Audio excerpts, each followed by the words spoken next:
Bapak, di dalam nama Tuhan Yesus, hari ini kami bersyukur kami dipertemukan kembali dengan keluarga besar Kerajaan Surga di acara Zoom malam hari ini. Kami mau belajar tentang mentalitas orang-orang yang diberkati Tuhan. Di belakang orang-orang yang diberkati Tuhan ada begitu banyak pemrosesan yang terjadi, dan buatlah kami paham, buatlah kami mengerti, dan buatlah kami tidak marah ketika kondisi kami saat ini sedang mengalami padang gurun. Hari ini ajari setiap kami ya Tuhan, bukakan hati kami, pikiran kami, terangi dengan cahaya Injil-Mu, dan Roh Kudus ambil alih atas acara Zoom malam hari ini. Kami berdoa untuk sinyal semuanya tersambung dengan lancar di dalam nama Tuhan Yesus. Amin, amin, amin. Ya, semangat yang masih nunggu SK. Semangat yang masih nunggu SK. Siap, Ibu. Semangat yang masih nunggu. Kayaknya aku sudah dapat mimpi dari Tuhan. Mau ada sesuatu yang progres, tapi kok aku belum nangkap. Tetap semangat. Ya, semangat yang sudah mulai melihat perubahan-perubahan di dalam keluargamu. Mulai ada progres karena engkau sudah legowo. Tuhan, aku mau eh, terkoneksi dengan engkau supaya seluruh keluargaku mengalami engkau, ya, dan engkau mulai mulai mengalami yang namanya secercah cahaya pengharapan. Teruslah semangat, ya. Oke, hari ini kita bicara agak hati-hati ya, karena kita akan bicara tentang berkat, ya. Saya nggak mau Bapak Ibu semua terjebak dengan berkat, ya, terjebak dengan istilahnya berkat itu hanya pikirannya uang, ya. Saya nggak mau itu terjadi. Mari kita belajar sungguh-sungguh, pelan-pelan aja. Dan mungkin hari ini nggak bisa sampai selesai ya, mungkin bisa 2 kali pertemuan. Sebab yang hari ini saya belum membahas tentang uang, tetapi background dari orang-orang yang mengalami berkat itu apa saja yang mereka alami.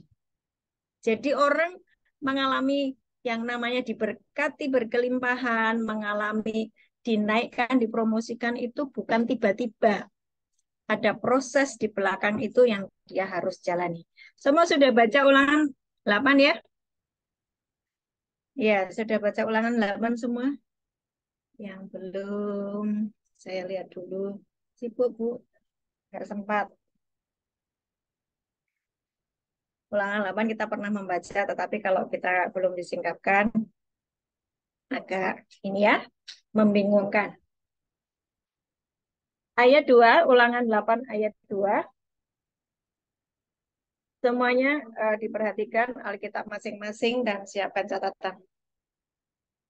Ingatlah kepada seluruh perjalanan yang kau lakukan atas kehendak Tuhan Allahmu di padang gurun selama 40 tahun ini dengan maksud merendahkan hatimu dan mencobai engkau untuk mengetahui apa yang ada di dalam hatimu, yaitu apakah engkau berpegang pada perintahnya atau tidak.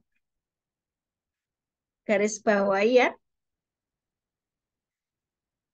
seluruh perjalanan dengan maksud merendahkan hatimu, di garis bawah itu.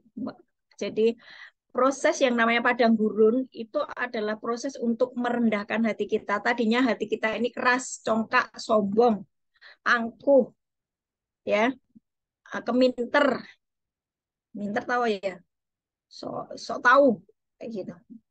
Itu padang gurun itu memproses kita untuk merendahkan hati dan untuk mencobai engkau untuk mengetahui apakah ada di dalam hatimu, yaitu apakah engkau berpegang pada perintah-perintahnya. Apakah kita ini mau taat, ya? Nah, Israel ini digodok di padang gurun 40 tahun. Tekanan hidup itu akan menampilkan sifat asli daripada orang tersebut. Perhatikan. Mau lihat sifat aslinya orang-orang, mau lihat sifat aslinya teman-teman kita atau mungkin saudara kita atau orang-orang yang ada di bawah kita. Kalau kita punya perusahaan gitu ya, mau lihat karakter aslinya. Kau bisa lihat pada saat mereka mengalami yang namanya tekanan. Itu akan menampilkan karakter asli. Nah, Israel ini mengalami tekanan ya di padang gurun 40 tahun, ngomel, sungut-sungut, kelihatan watak aslinya. Terus kepengen kembali kepada Mesir. Nah, nanti nanti kita akan lihat bahwa ini tuh sebetulnya sama terjadi dengan kita juga ya. Oke, sebentar. Catat dulu alasan kenapa banyak anak Tuhan belum mengalami penyediaan Tuhan di ayat 2 tadi ya. Alasan kenapa banyak anak Tuhan belum mengalami penyediaan Tuhan. Jadi nanti kalau Bapak Ibu dicurhati sama orang, dicurhati ya, aku udah baca Alkitab, aku udah gini, aduh, aduh kok aku nggak ngalami berkat, yang gitu kan. Bapak Ibu dicurhati seperti itu. Perhatikan. Alasan kenapa banyak anak Tuhan belum mengalami penyediaan Tuhan. Satu, karena mereka belum membuktikan bahwa mereka akan mendengar dan mentaati Tuhan. Belum terbukti bahwa mereka mentaati uh, setiap firman Tuhan. Nah, ini rata-rata kalau sudah mulai mulai ditekan agak agak serius gitu ya. Kayak lemah gitu loh, kayak hancur gitu loh. Kayak aku sudah nggak tahan lagi, aku nggak kuat lagi. Nah, ini alasan kenapa banyak anak Tuhan belum mengalami penyediaan Tuhan karena mereka belum membuktikan bahwa mereka mendengar atau mentaati Tuhan. Yang kedua, ya yang kedua adalah karakternya belum terbentuk. Ya, karakternya masih karakter lama. Jadi dia meskipun dia sudah dihancurin, tetapi karakternya lama itu masih tetap nongol. Tidak ada perubahan. Nah, waktu belum ada perubahan itu artinya dia belum siap yang namanya uh, melewati yang namanya padang gurun. Nah, perhatikan Bapak Ibu bahwa Alkitab berkata dengan jelas tentang didikan ya. Amsal 17 ayat 10. Jadi waktu kita ini berada di padang gurun, sebetulnya Tuhan punya maksud. Setiap orang, setiap orang mengalami yang namanya padang gurun. Israel diberi sebagai contoh bahwa bangsa ini mengalami yang namanya padang gurun. Kemudian Tuhan Yesus pun sebelum melayani mengalami yang namanya padang gurun 40 hari. Kalau Israel 40 tahun. Ya, itu pun akan terjadi kepada saya dan kepada Bapak Ibu semuanya. Oke ya, setuju dulu. Semua yang ditulis di dalam Alkitab, polanya akan terjadi pada diri kita. Oke, saya juga sudah mengalami yang namanya padang gurun. Maka saya bisa bicara tentang padang gurun. Kalau saya belum berhasil memenangkan padang gurun, saya tidak bisa mengajar tentang padang gurun. Ya, nah padang gurun ini uh, sama dengan yang terjadi pada bangsa Israel hari-hari ini. Jadi padang gurun itu kan bangsa Israel diperbudak oleh Mesir selama 450 tahun. Kemudian Tuhan mau menyelamatkan bangsa itu dari perbudakan dan mengutus Musa. Yesus datang menyelamatkan perbudakan manusia dari ikatan dosa. Ya kan? Betul ya? Yesus datang menyelamatkan saya, menyelamatkan Bapak Ibu semuanya dari ikatan kutuk nenek moyang, dari perbudakan dosa. Oke. Nah, waktu bangsa Israel sedang dibawa ke padang gurun, dibawa keluar, masuk ke dalam padang gurun, prosesnya itu memang menyakitkan. Saya dan Bapak Ibu semuanya ketika habis dilepaskan dari ikatan dosa, maksudnya habis dibebaskan dari ikatan-ikatan, habis dilayani doa pelepasan, ya. Kemudian engkau dibaptis, kemudian engkau mengalami yang namanya kemudian berjalan dengan tuntunan Roh Kudus dan firman. Itu adalah masa-masa padang gurun. Tidak bisa Bapak Ibu mengatakan yang namanya langsung ketemu taman Tuhan. Jadi, kapan itu mulainya, Bu? Pada waktu saya memulai padang gurun itu kapan? Saat engkau sudah mulai, ya aku ngerti sekarang firman Tuhan. Mulai engkau haus dan lapar akan firman Tuhan. Makanya jangan heran, loh, katanya kalau ikut Tuhan Yesus, aku mengalami banyak eh, eh, kebaikan Tuhan, kan gitu ta? Mereka komplain, ya, mereka komplain yang masih baru-baru itu loh, yang masih baru-baru ketemu Tuhan Yesus, kemudian mereka mengalami doa pelepasan dan kemudian dibaptis, mereka mengalami banyak hal yang itu membuat dia kayaknya lebih enak dulu deh, betul nggak? Mereka berkata gini, kok ikut Tuhan Yesus kok jadinya nggak enak ya? Kok saya nggak boleh ini, saya nggak boleh itu. Saya harus menahan hawa nafsu saya harus menahan emosi saya, gitu kan?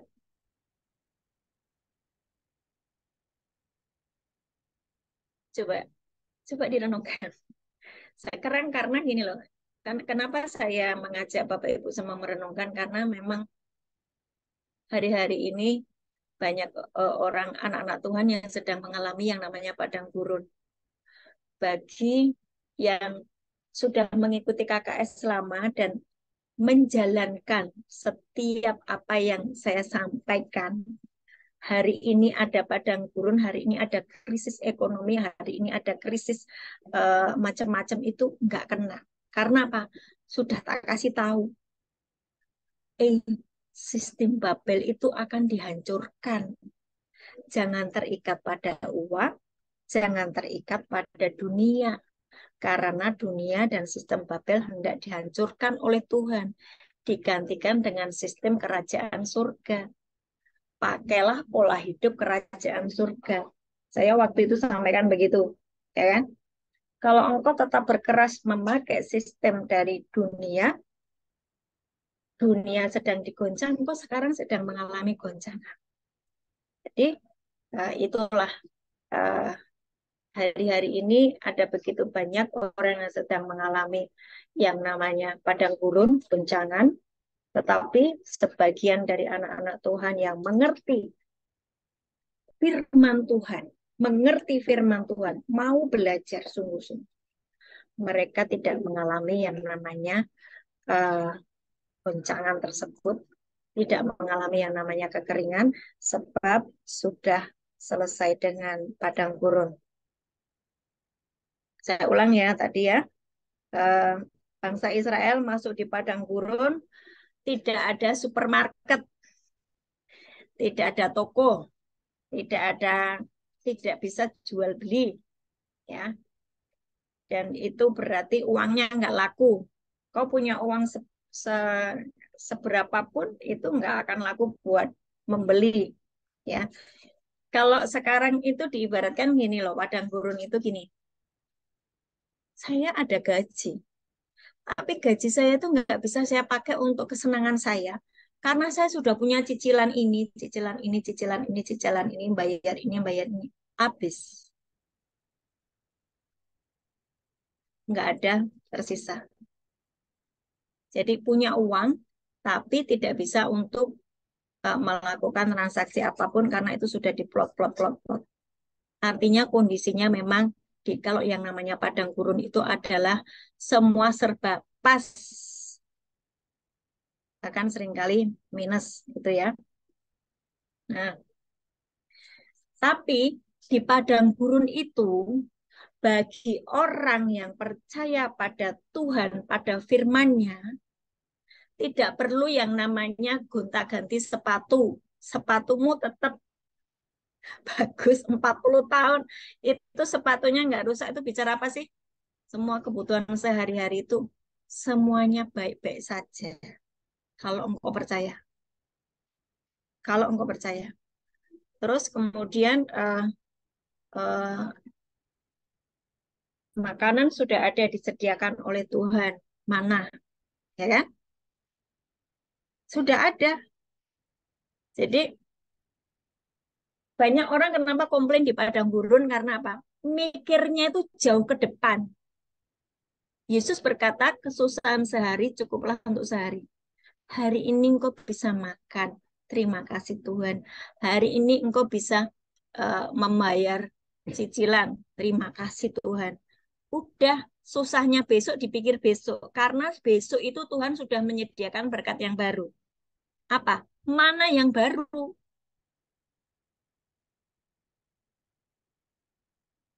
Ayo semuanya ya. Yang mulai sungut-sungut keluar sungut-sungutnya, mulai komplain dengan kondisi ini.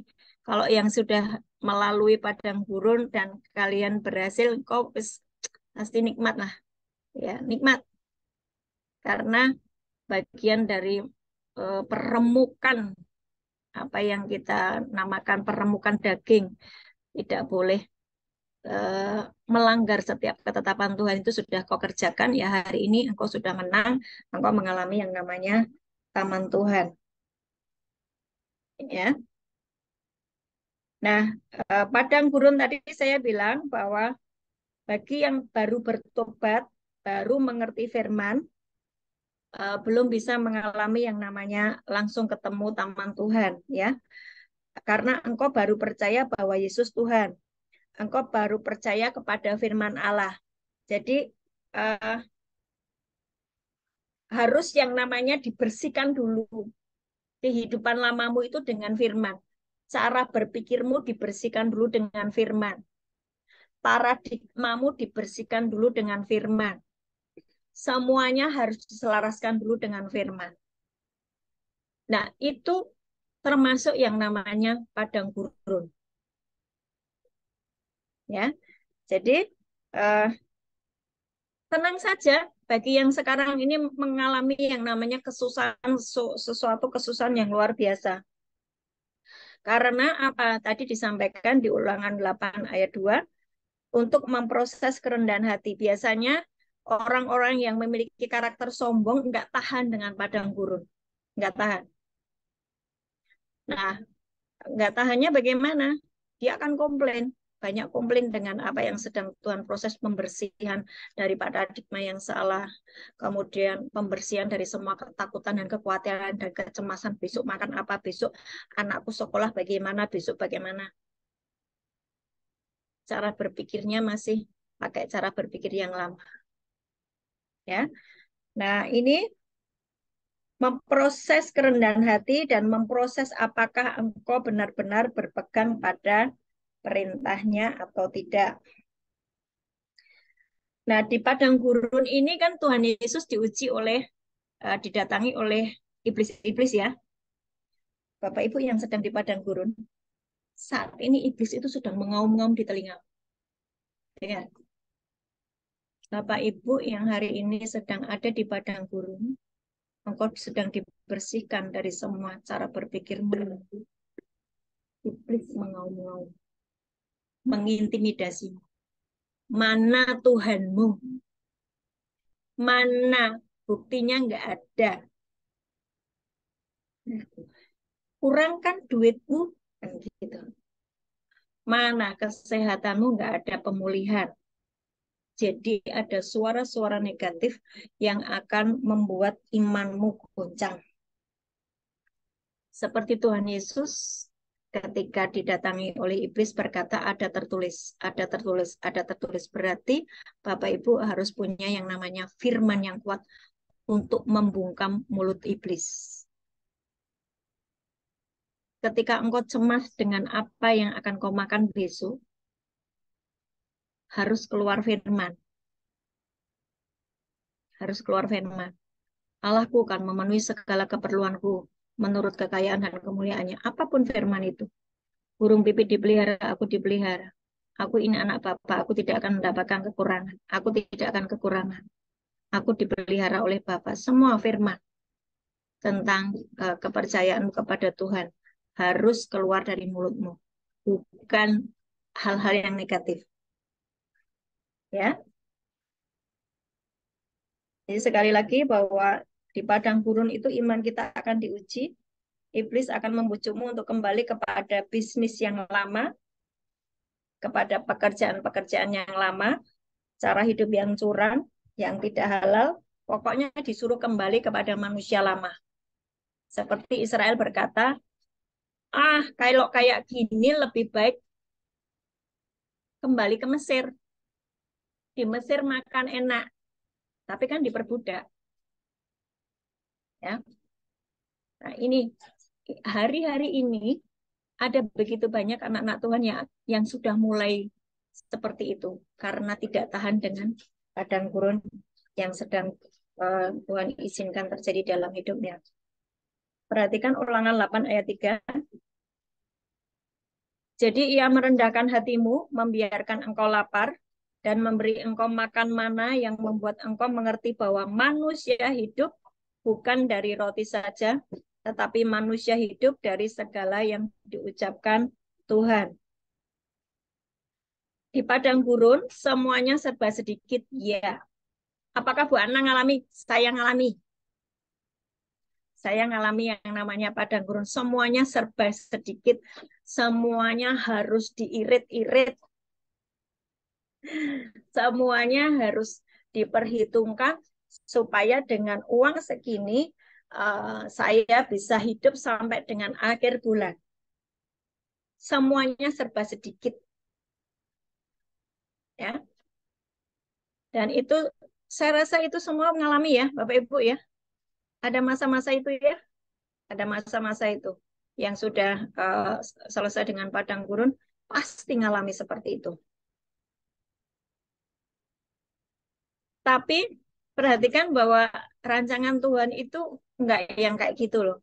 Rancangan Tuhan itu Tuhan memberkati kita berlimpah-limpah supaya kita bisa menjadi saluran berkat. Tuhan memberkati kita berkelimpahan semakin naik bukan turun. Itu rancangan Tuhan. Tapi prosesnya harus mengalami padang gurun dulu. Ya. Nah, di padang gurun ini kalau kita lolos, lulus, ujian karakternya lulus, dan tetap mempercayai pada Tuhan, maka kita akan segera menemukan yang namanya taman Tuhan.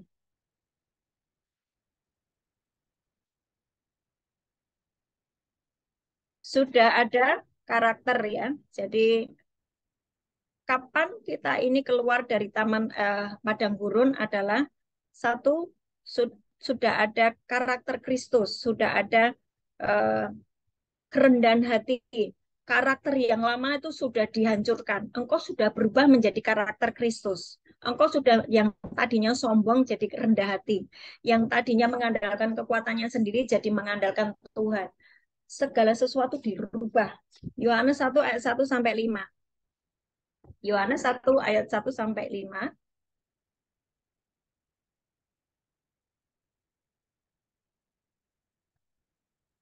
Sampai kita mengalami yang namanya seperti ini ya. Bacakan sebentar. Yohanes 1 ayat 1 sampai dengan 5.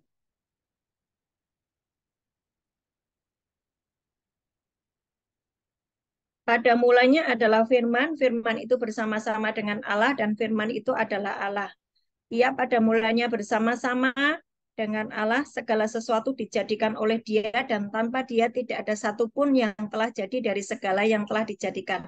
Dalam Dia ada hidup dan hidup itu adalah terang manusia. Terang itu percaya di dalam kegelapan dan kegelapan itu tidak akan menguasainya. Sampai firman itu merubah kita dari orang yang hidup di dalam kegelapan, kemudian memancarkan terang. Dan sampai hidup kita ini hanya percaya kepada setiap firman Tuhan. Di mulut kita ada firman, di pikiran kita ada firman, di perilaku kita ini ada firman. Karena firman itu adalah Yesus sendiri. Artinya kita sudah menjadi satu dengan firman. Ya, Ibrani 1 ayat 1-3, ini pernah saya bahas ya. Ia menopang segala sesuatu dengan firman-Nya. Ia menopang segala sesuatu dengan firman-Nya. Nanti dibaca sendiri Ibrani 1 ayat 1-3.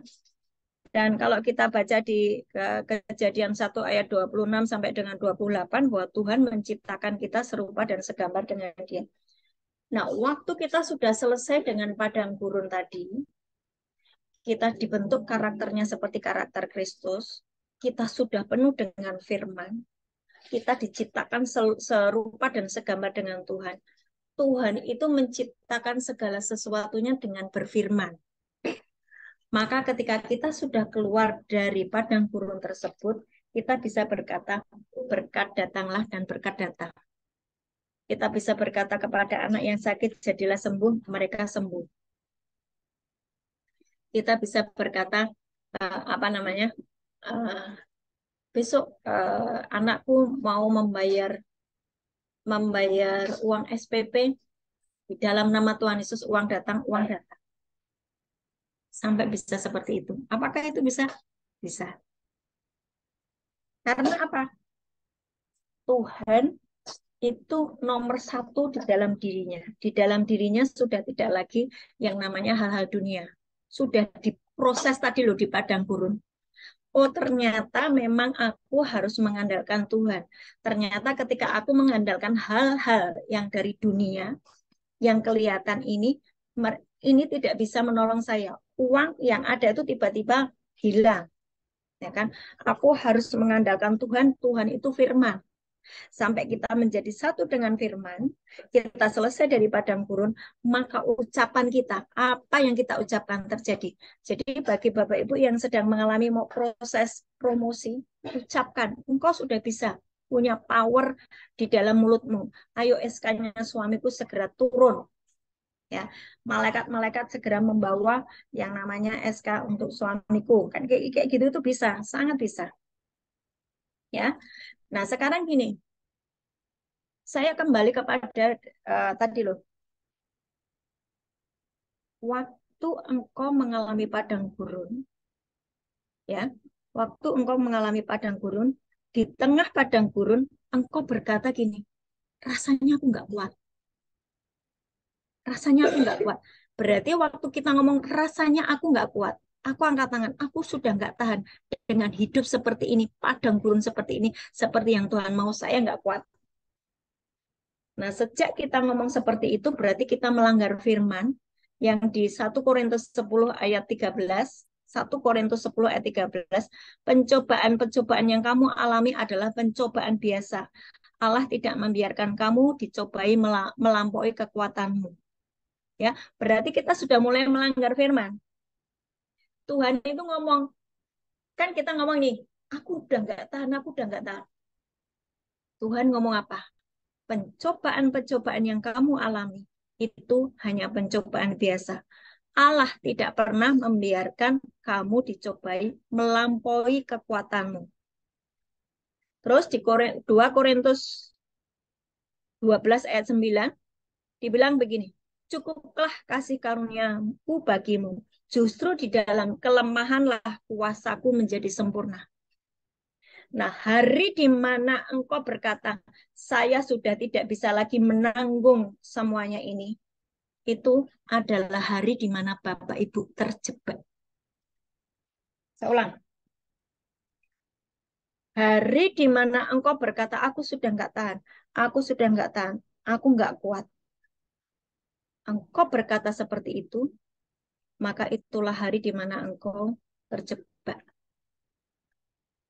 Tidak ada yang bisa menolong, kecuali dirimu sendiri, tersungkur di kaki Tuhan dan berkata, ampuni.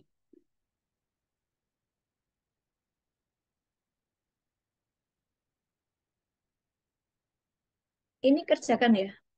Saya mau buat teman-teman yang sedang mengalami padang gurun, kalau engkau sudah sempat berkata, aku nggak mampu, aku nggak sanggup, berarti engkau pun tidak percaya bahwa Tuhan itu sedang menggandeng engkau dengan tangan kanannya yang kuat. Engkau sedang tidak percaya pada Immanuel. aku menyertai engkau sampai akhir zaman. Engkau sedang tidak percaya dengan firman yang berkata, sekalipun engkau melewati api, aku akan menyertai engkau. Engkau tidak akan terbakar sekalipun engkau menyeberangi melewati laut, melewati banjir, engkau tidak akan terhanyut. Engkau mulai meragukan Tuhan karena engkau berkata tidak kuat, tidak kuat. Nah, segeralah minta ampun supaya apa? Padang gurunmu tidak terlalu lama. Karena apa? Detik engkau berkata, saya nggak kuat. Maka Tuhan berkata, oke, berarti kemampuanmu hanya cukup segitu. Dan engkau selesai di situ. Kamu muter lagi di padang gurun. Semakin lama toh,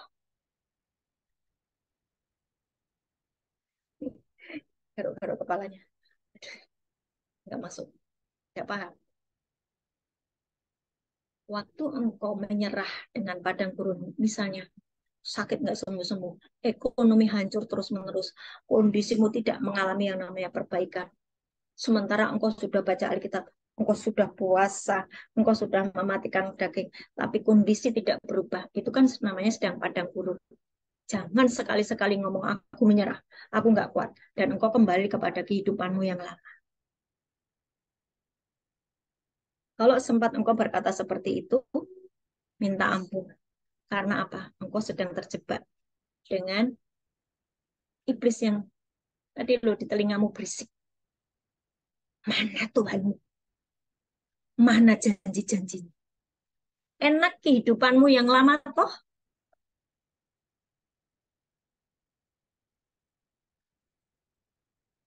Nah, ketika kita mengatakan seperti itu, Tuhan tidak pernah memaksa. Nah, oke, yuk sampai di sini, silahkan berputar-putar di situ.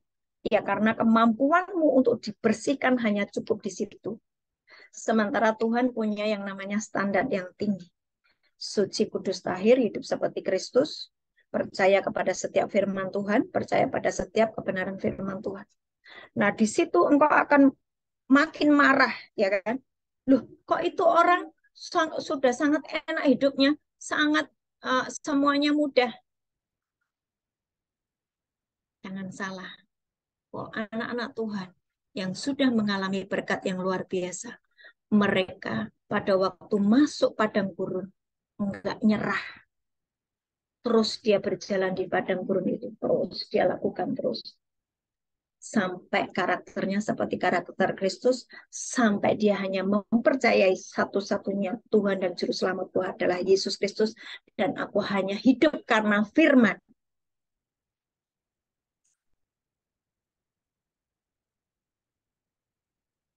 Saya hari ini menggarisbawahi kepada teman-teman yang sedang merasakan bahwa kok sudah angkat tangan. Aku nggak mau melanjutkan lagi. Yeremia 12 ayat 5. Yeremia 12 ayat 5.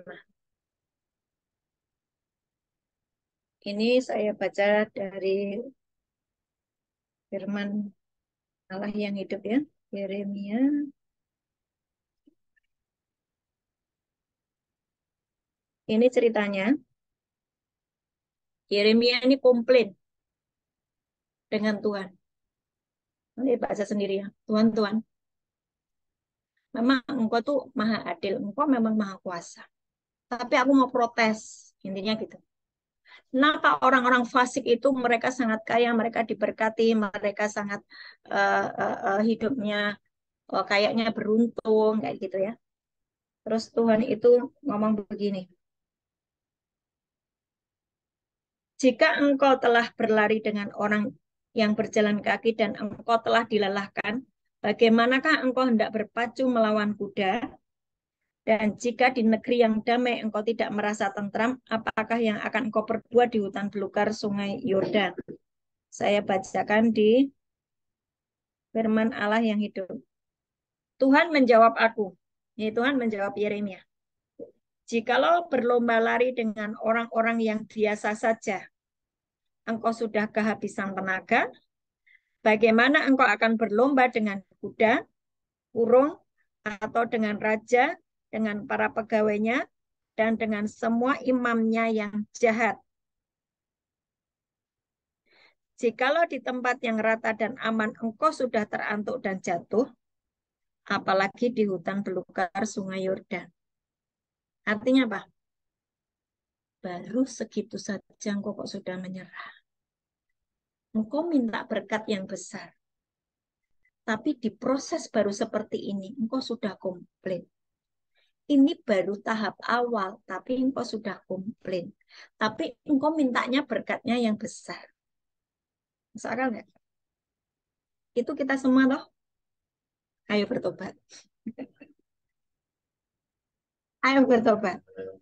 Betul nggak? Itu kita semua. Ya kan? Yang kau lihat kan orang-orang yang sudah berhasil.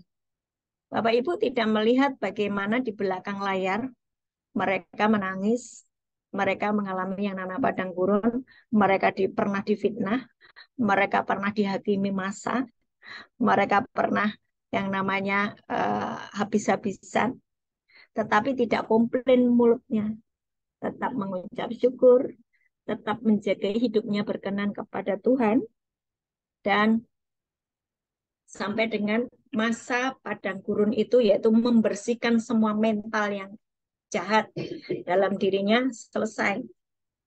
Ya. Saya pernah ceritakan waktu itu saya dihabisi juga dengan suami, uh, sampai karakter kesombongan, sampai yang namanya uh, cinta akan dunia itu sudah nggak ada. Maka disitulah baru yang namanya progres atau menemukan yang namanya taman Tuhan. Ya,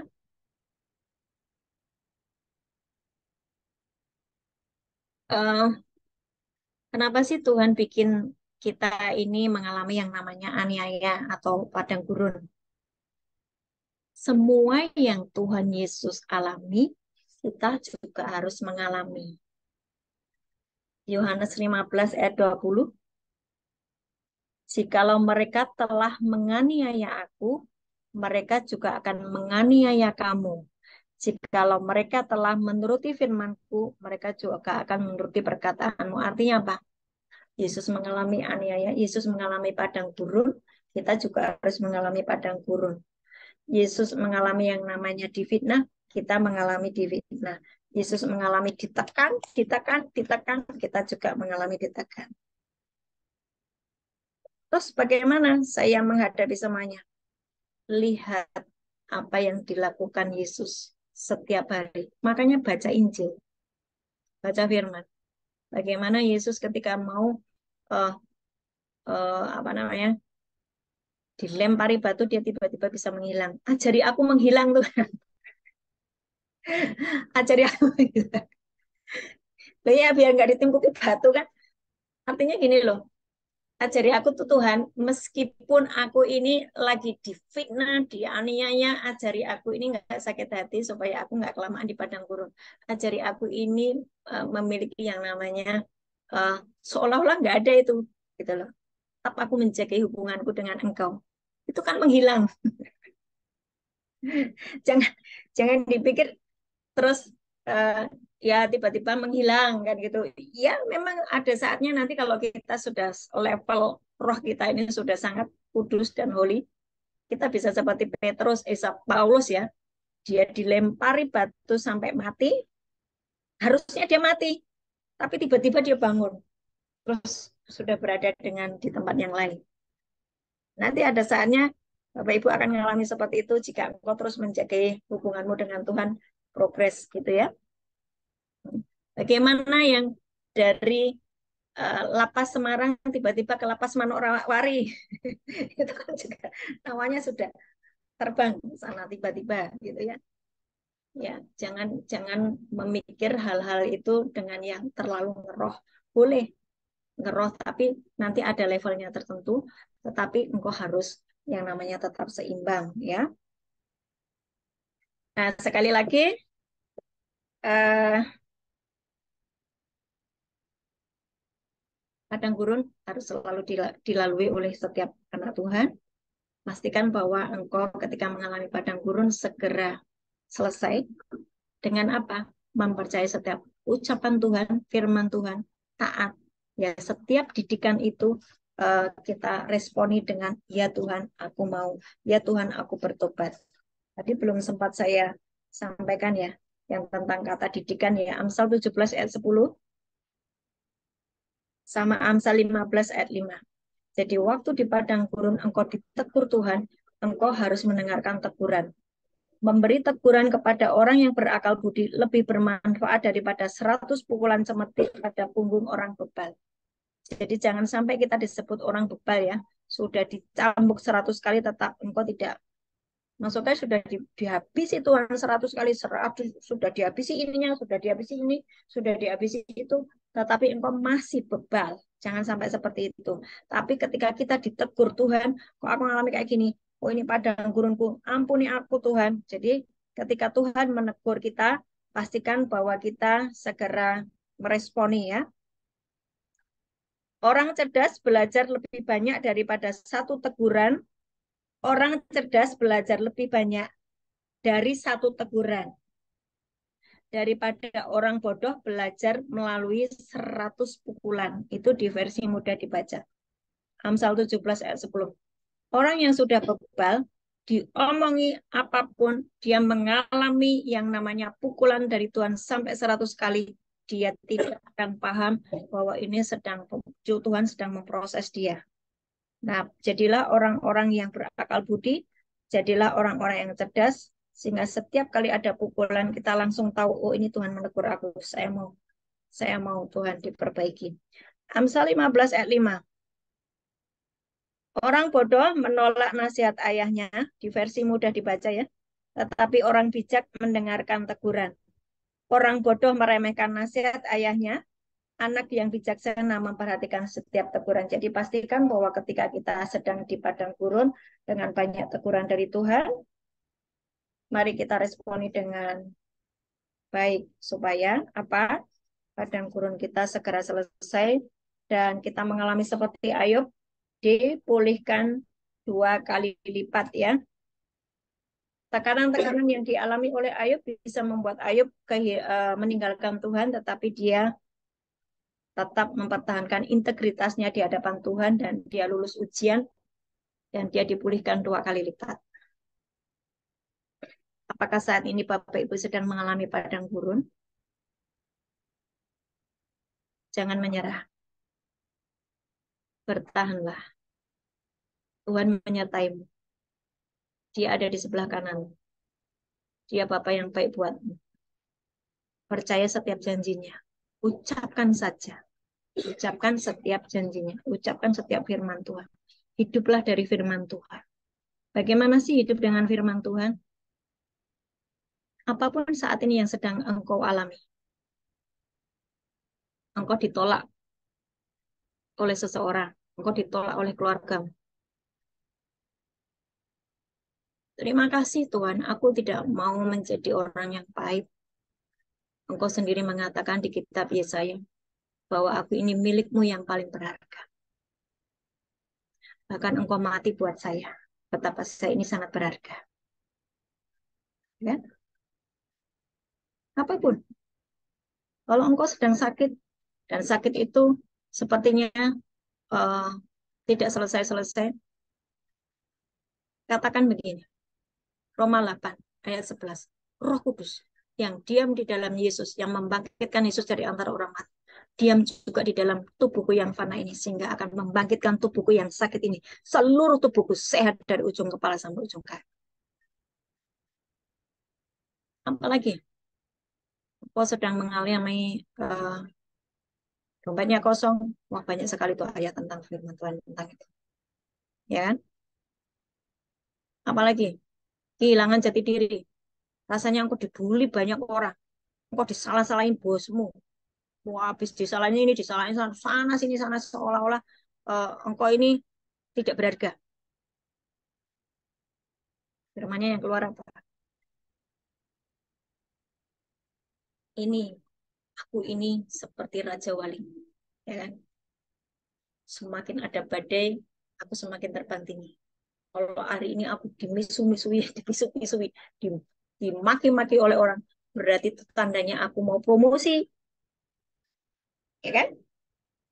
Jadi buatlah dirimu sendiri bangkit dari segala keterpurukan. Jangan patah semangat.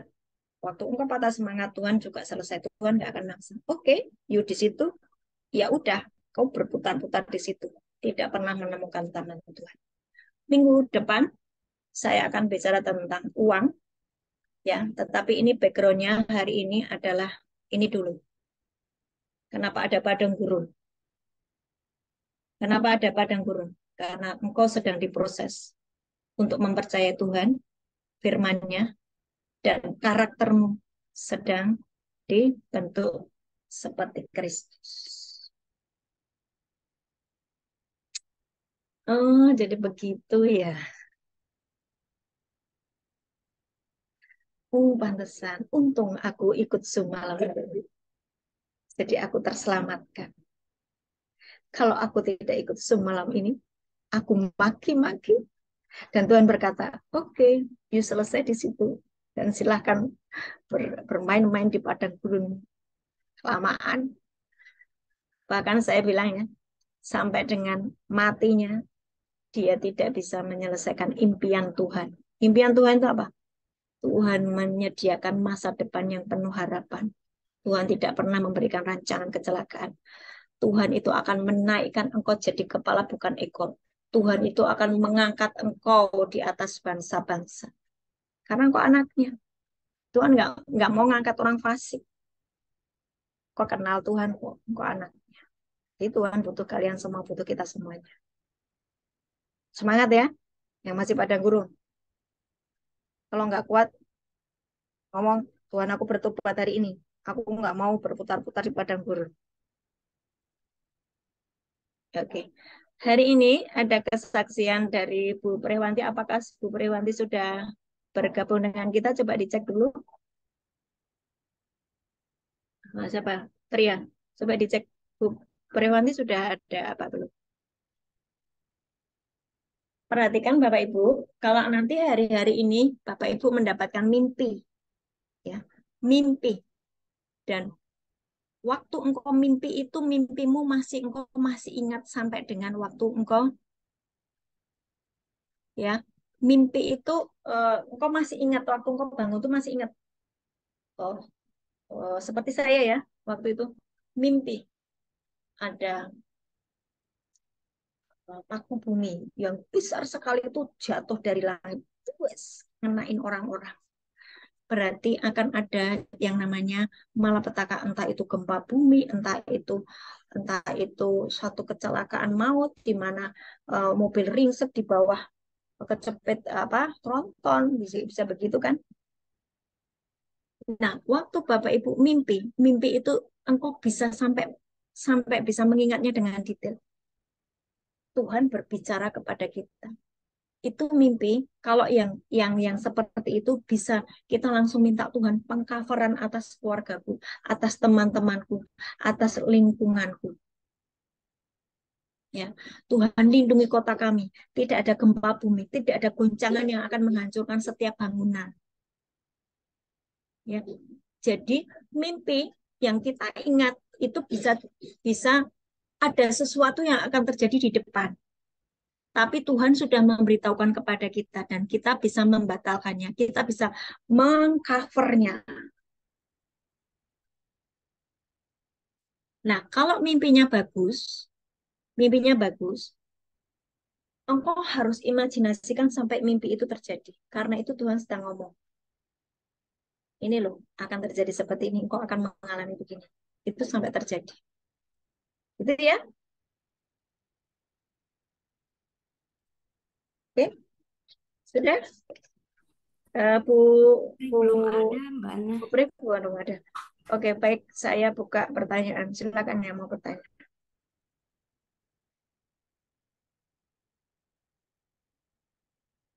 Yang mau bertanya, yang baru-baru eh, bergabung dengan KKS, salam kenal semuanya ya. Salam kenal semuanya. Kita keluarga besar keluarga kerajaan surga, belajar firman dan mengalami Tuhan. Ada yang mau bertanya? Kalau nggak ada yang bertanya, berarti Bapak Ibu sudah siap menjadi orang yang ditanyai teman-teman yang sedang mengalami padang gurun ya? Ya toh? Hari-hari ini semuanya sedang mengalami goncangan, ekonomi goncang, Sudah kehidupan masuk, sangat. Bu. Oh sudah, Pri silakan. sudah ada. Bu Pre, silakan. Akan kesaksian. Mana Bu Pre? Bentar, ya. Baik, Bu Ana. Selamat malam semuanya, Bapak Ibu guys. Maaf terlambat masuk karena tadi ada acara di gereja baru ibadah. Baik, Bu Ana dan teman-teman, ya saya akan kesaksian terkait dengan beberapa hari apa itu ya yang Bu Ana tanya di grup KKS masalah kenapa kecelakaan terjadi begitu ya. Bapak Ibu, ini kesaksian saya. Jadi menurut saya sangatlah penting berdoa sebelum kita bepergian kemanapun, keluar rumah ataupun keluar ruangan. Kita meskipun itu berjalan kaki, apalagi naik kendaraan, kita mesti wajib berdoa. Minta malaikat menjaga. Seperti kalau Mbak Tata mesti itu bilang sama Bu Ana, minta malaikat menyertai kita di depan, di belakang, samping kanan, samping kiri, di atas, di bawah. Itu pasti harus kita lakukan. Ini seperti yang terjadi atas diri saya pada waktu tanggal 31 Mei kemarin, hari Rabu, hampir kurang lebih 9 hari yang lalu. Jadi waktu itu ceritanya saya biasa keluar rumah berangkat kerja, kalau tidak diantar maka saya mesti ngangkot, naik angkot begitu. Nah, setiap kali saya keluar, memang saya pasti akan berdoa, malaikat Allah, engkau yang diserai kemurahan Tuhan untuk melindungi aku, terangilah, lindungilah, bimbinglah, dan hantarkanlah. Dan juga malaikat Allah sertai aku di depan, di belakang, samping kanan, samping kiri, di atas, di bawah, dalam nama Yesus, amin. Itu selalu saya kerjakan. Nah, pada tanggal 31 Mei, saya berjalan seperti biasa, naik angkot, kemudian sudah sampai, saya sudah sampai di depan perusahaan tempat saya kerja itu, daerah Coca-Cola, mungkin banyak teman-teman yang tahu, Bapak Ibu yang mungkin di daerah Semarang tahu persis Ungaran ya, betapa ramainya Bawen, arah Bawen Ungaran Semarang itu kalau jam-jam kerja. Nah itu sama, lalu saya turun dari angkot, biasa saya itu diseberangkan sama satpam. Nah di saya arah mau ke arah timur ya, saya dari arah Bawen itu dari arah selatan menuju ke Semarang itu berarti saya mau nyebrang ke timur gitu. Nah saya tiap harinya sudah 20 hampir 29 tahun karena saya tanggal 14 Agustus nanti saya kerja di Santi itu sudah 29 tahun. Di swasta saya sangatlah mungkin paling panjang ya kerja di swasta sampai bertahun-tahun seperti itu. Nah, ketika saya turun seperti biasa diseberangkan oleh satpam. Nah, saya biasanya memang kalau nyebrang itu sambil mengucapkan terima kasih Pak, begitu sama satpam itu. Saya sambil mesti nunduk ke satpam itu, oleh ke satpam untuk mengucapkan terima kasih. Sama pada 31 Mei sama saya juga. Kebetulan saya itu pernah mengucapkan terima kasih bukan hanya tangan saya lipat, tapi saya pakai jempol tangan saya dua. Terima kasih Pak, gitu mengucapkan terima kasih sama satpam. Tiba-tiba itu mak perit, grek gitu. Ternyata depan saya itu kontainer dan itu hanya jarak setengah meter dari saya kontainer itu berhenti. Itu saya yakin percaya kalau tidak kuasa Tuhan, kalau bukan tangan Tuhan yang rem, tidak mungkin. Karena itu saking banternya, karena waktu saya mau nyebrang, itu kontainer belum kelihatan, sama sekali belum kelihatan sama kami semuanya. Makanya satpam sudah langsung nyetop yang dari sebelah kiri dihentikan, lalu saya mempersilahkan saya nyebrang. Tapi yang terjadi ternyata satpam pun juga nggak lihat kalau ternyata kontainer itu sudah betul-betul menghadap ke saya. Jadi kontainer itu dari arah Semarang, itu badannya masih di sebelah timur jalan, masih menghadap ke selatan, tapi kepalanya kontainer itu sudah menghadap ke barat, persis ngadep saya. Persis saking kencangnya, dia tidak klakson, dia tidak rating. Pada yang lihat tidak rating ya, kalau klakson pasti nggak bunyi karena saya pun nggak dengar, tidak dengar ada suara klakson. Tiba-tiba tuh kerit, gue grek, semua terdiam, nggak ada yang bergerak. Terus saya cuman, oh ternyata kontainer tuh ini jebol depan saya gitu. Terus saya langsung dalam nama Tuhan Yesus, terima kasih saya sudah Engkau selamatkan. Lalu saya geser ke sebelah kanan sedikit, lalu saya tetap nyebrang biasa. Ternyata semua terdiam, tidak ada yang gerak. Bahkan supir kontainer itu mungkin tahunya itu saya sudah kelindes.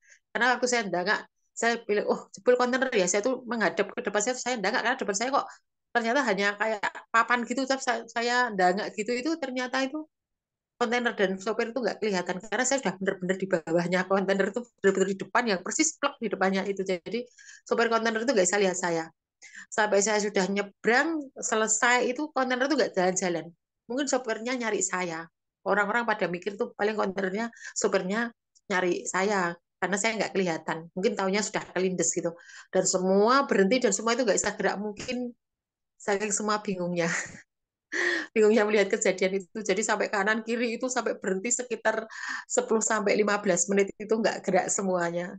Jadi sampai macet total, kemudian sudah dipastikan oleh mungkin sopir itu memastikan saya sudah jalan karena saya juga apa ya, saya tidak berusaha untuk nyari sopirnya terus tidak ada pikiran sama sekali terlintas untuk apa negur sopirnya kenapa kok tadi nggak hati-hati atau gimana nggak ada saya nggak ada pikiran seperti itu saya hanya berpikir saya sudah berterima kasih sama Tuhan Tuhan sudah selamatkan saya Tuhan sudah membebaskan saya dari maut itu sudah cukup buat saya jadi saya tidak berusaha mencari sopirnya kamu kenapa kenapa enggak semua teman-teman kok ibu diem saja lah suruh ngapain oh saya yang penting sudah selamat saja. Jadi itu kesaksian saya. Jadi menurut saya bahwa Tuhan tidak pernah merancangkan kecelakaan bagi umatnya itu betul. Karena ternyata saya sudah mengalami, saya diselamatkan Tuhan bahwa Tuhan tidak pernah merancangkan kecelakaan buat saya, bahkan kecelakaan maut itu pun tidak. Jadi betul-betul Tuhan melindungi umatnya yang setia mungkin begitu ya. Karena memang ketika dalam perjalanan itu dalam angkot itu saya daripada ngapain saya baca waktu itu saya baca uh, yang di-share sama Bu Ana pelajaran di KKS itu saya baca dari naik angkot di Ambarawa karena saya kebetulan pagi itu diantar dari sampai Ambarawa saya dari Ambarawa sampai ke mau turun itu saya masih baca share-nya pelajarannya dari Bu Ana itu saya pelajari betul begitu. Jadi saya percaya bahwa apa Tuhan itu sangat melindungi kita.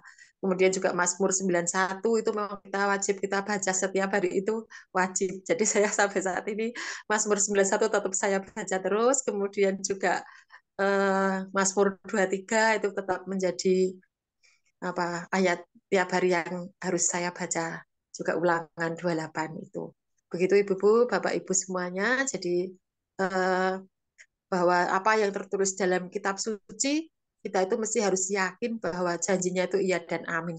Jadi kalau Tuhan itu hanya merancangkan damai sejahtera dan tidak merancangkan kecelakaan itu pasti. Yang penting kita saja bagaimana untuk setiap hari kita bisa membaca semua firman-firman Tuhan itu kita baca dan kita imani. Begitu. Begitu Bu Ana kurang lebihnya.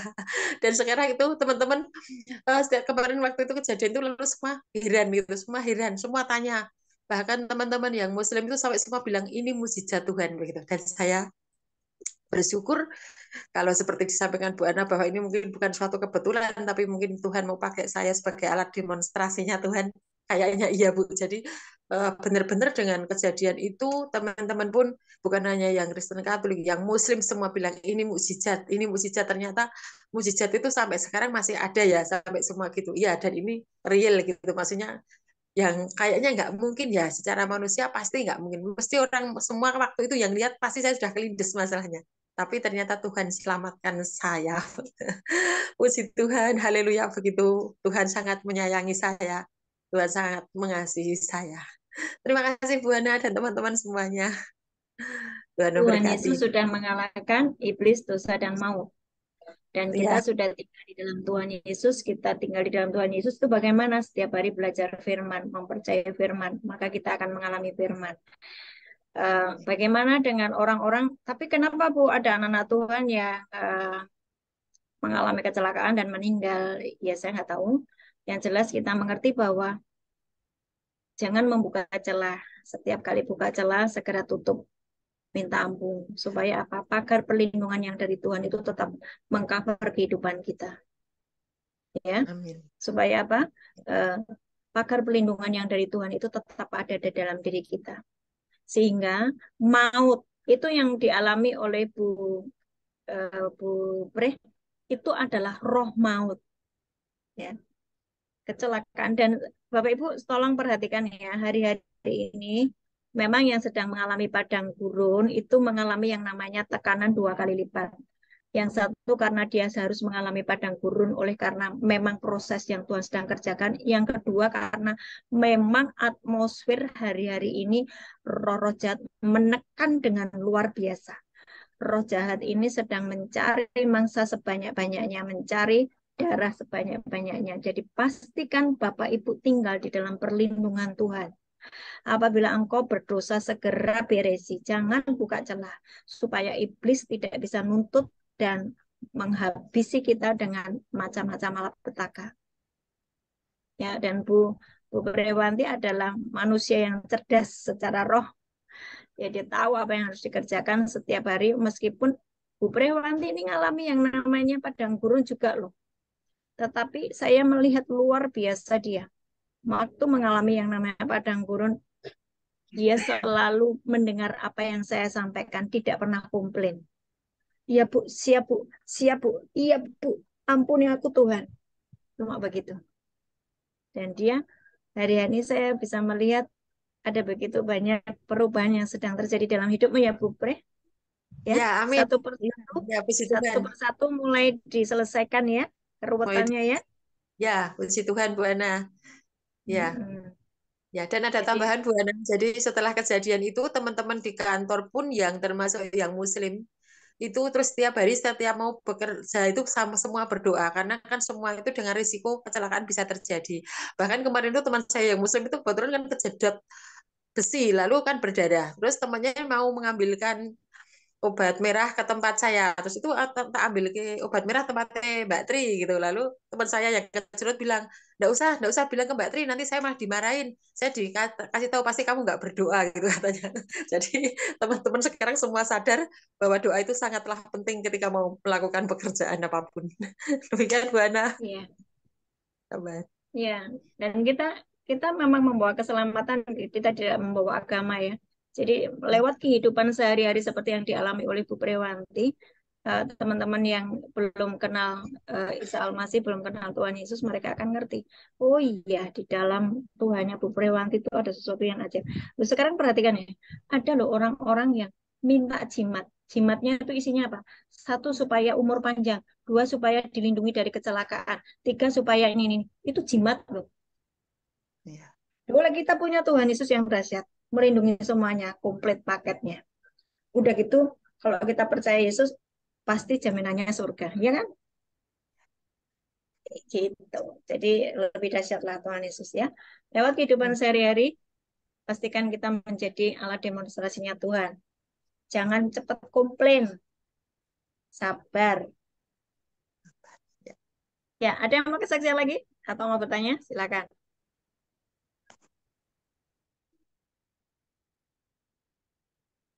Ada yang mau bertanya? Atau mau kesaksian? Atau mau menambahkan? Minggu depan saya akan bicara tentang uang, tetapi background-nya hari ini kita harus belajar dulu. Ketika engkau mau diberkati oleh Tuhan, dipercayakan banyak berkat oleh Tuhan, pastikan engkau lulus dulu di dalam padang gurun. Ya kan? Jangan kebalik-balik. Pengennya cepat dapat uang banyak, tapi nggak mau proses padang gurun. Itu namanya orang fasik. Ujung-ujungnya dia tidak menyembah Yesus sebagai Tuhan dan Juru Selamat, tetapi apa? Kejebak mamon. Tuh, ya.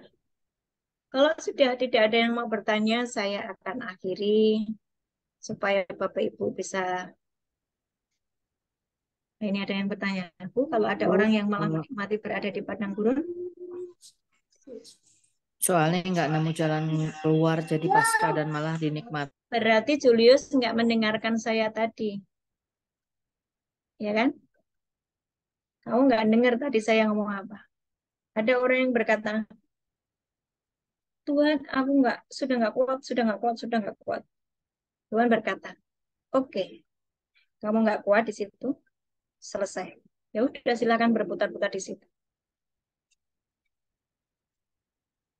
Tuhan maunya nggak kayak gitu. Tuhan maunya engkau selesaikan padang gurun ini sampai engkau memiliki karakter Kristus, sampai engkau mempercayai setiap firman Tuhan. Setiap firman Tuhan.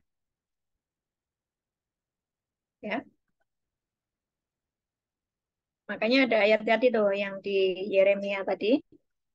Kamu jalan aja dengan sama-sama orang yang jalan, kamu nggak kuat. Ya sudah, nanti apalagi ketemu dengan orang yang naik kuda, kamu juga nggak akan kuat.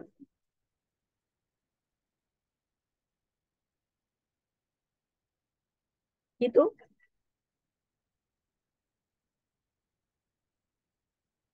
kira-kira bisa diterima nggak, Julius? Karena pertanyaanmu ambigu, saya juga menjawabnya ambigu. Julius, kamu harus uh, fokus kepada siapa yang kamu dengarkan ya. Karena ketika engkau mendengarkan dari banyak sumber yang frekuensinya beda, itu yang mengakibatkan engkau uh, agak sulit untuk menangkap setiap firman Tuhan, yang pesan-pesan Tuhan yang sebetulnya simpel. Yeremia 12 ayat 5.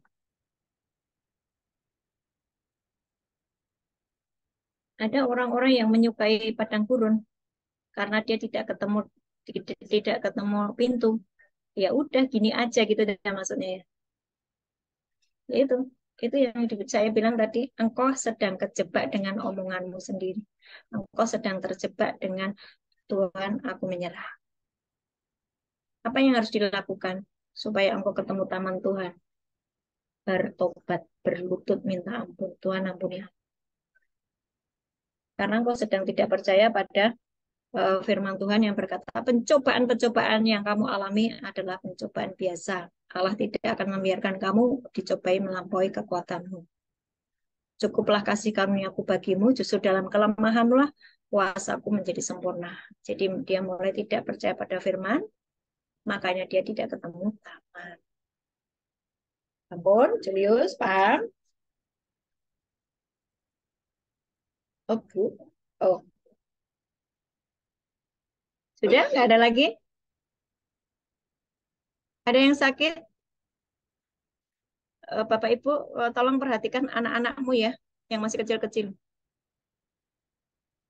Saya hari-hari ini mendapatkan banyak pasien dengan gangguan jiwa.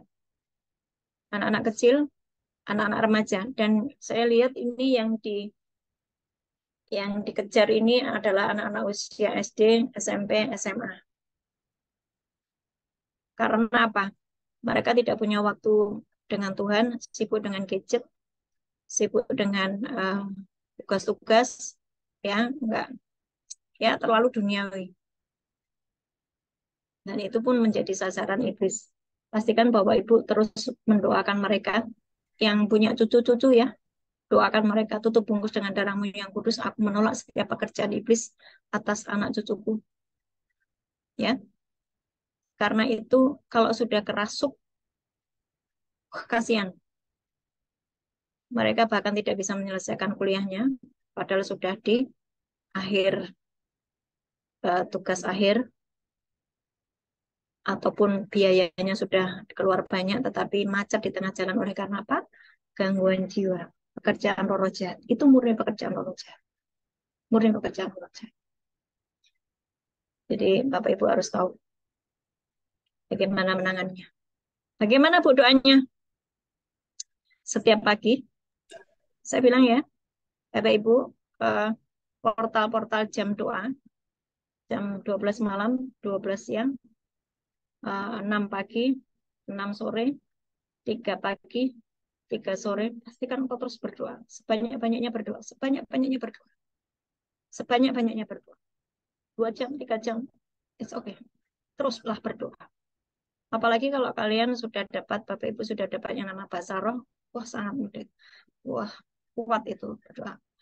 Nyanyi nyembah. Waktu engkau nggak mungkin Bu, masak doa sampai 2 jam. Puter lagu pujian. Sembari engkau nyanyi, sembari engkau mendoakan cucumu, mendoakan anak-anakmu yang di sana, di luar sana. Karena apa? Spirit jahat ini menekan luar biasa. Ya, jadi makanya sekali lagi tadi yang sedang mengalami padang gurun, mereka mengalami dua tekanan yang hebat. Tekanan karena memang sedang mengalami padang gurun, tekanan yang kedua karena memang roh jahat itu sedang bekerja luar biasa. Tetapi percayalah bahwa kuasa Tuhan lebih dahsyat. Asal kita mengaktifkannya dengan apa? Berdoa. Jangan ngomel. Waktu engkau ngomel, doamu tidak tembus. Oke? Ada pertanyaan lagi, Bu. Saya bacakan ya, Bu. Ya. Saya tidak pernah risau akan apa yang akan terjadi besok. Yang terjadi hari ini ya terjadilah. Saya terima dan nikmati tanpa ada sungutan. Apakah cara itu betul, Bu? Atau saya perlu mengubahnya? Saya tidak pernah. Ya, tadi yang diminta adalah apakah engkau mempercayai setiap firman Tuhan? Manusia hidup bukan dari roti saja, tetapi dari setiap firman Tuhan yang keluar dari mulut Tuhan. Yang kedua, membentuk karaktermu menjadi rendah hati. Jadi sampai eh, tujuan Tuhan memproses yang namanya karakter. Tujuan Tuhan ada padang gurun itu sampai tujuan Tuhan itu tercapai, yaitu engkau memiliki karakter Kristus dan engkau mempercayai setiap firman Tuhan. Jadi Bu, Bapak yang sedang mengalami padang gurun, ucapkan selalu firman. Karena firman itu kekuatan. Keluar dari padang gurun, engkau akan penuh dengan firman dan engkau tinggal di dalam firman dan engkau bisa berkata apapun yang kau ucapkan terjadi. Wah, itu keren banget. Keren banget karena udah nyatu dengan firman. Kan engkau diciptakan serupa dan segambar dengan Tuhan toh? Tahu nggak Kejadian 1 ayat 26, 27, 28. Tuhan itu menciptakan segala sesuatunya pakai firman toh? Berfirmanlah, jadilah terang. Berfirmanlah, jadilah cakrawala. Berfirmanlah Tuhan, jadilah.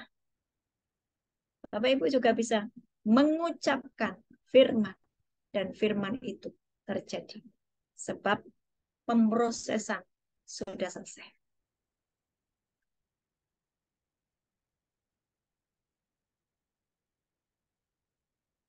Tatapannya seperti tidak percaya.